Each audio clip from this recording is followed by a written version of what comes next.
Hi, my name is Mark Fricker. I'm the CEO of Giromani Solutions. Giromani first started almost 12 or 13 years ago now, when four of us who all worked at Telkom together, four frustrated telco engineers, we like to say, decided that there was probably a better way of doing things than what we were doing at Telkom at the time. And so we left to sort of naively and optimistically start a new company. The thesis then was that we would use technology and some of the potential of the market around us then that we weren't quite making use of at Telkom at the time to do things better. So we wanted to go start something new. We wanted to do things better as we saw the potential for, and we weren't getting right within a big company. And so we did.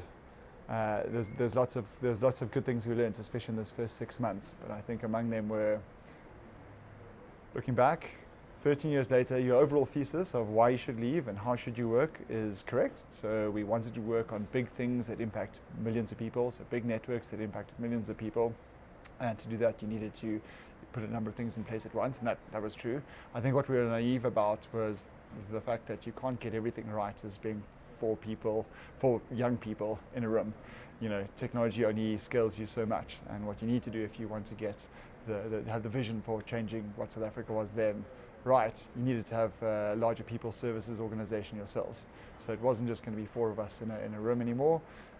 We figured out that you needed to scale. You needed to build a people services organization to work with the large companies in the country to do networks, for example, that have reached to millions of people.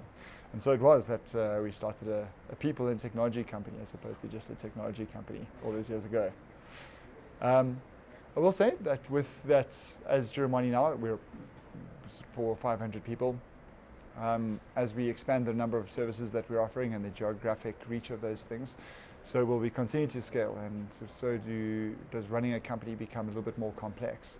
And one of the things that we figured out is that the only reason we're able to maintain sanity through that scaling is to emphasize the values of the company. So why do we do what we do, and how do we do what we do, and then provide models for behavior. So what does good look like? What do people doing well look like? And with those well articulated, we give people a fairly wide berth. So you rely on people once you have well-framed values and good examples of what good looks like. You give them space to do what they think is right, and often your results are very good. And that's sort of how we've maintained sanity to get to almost 500 people for now.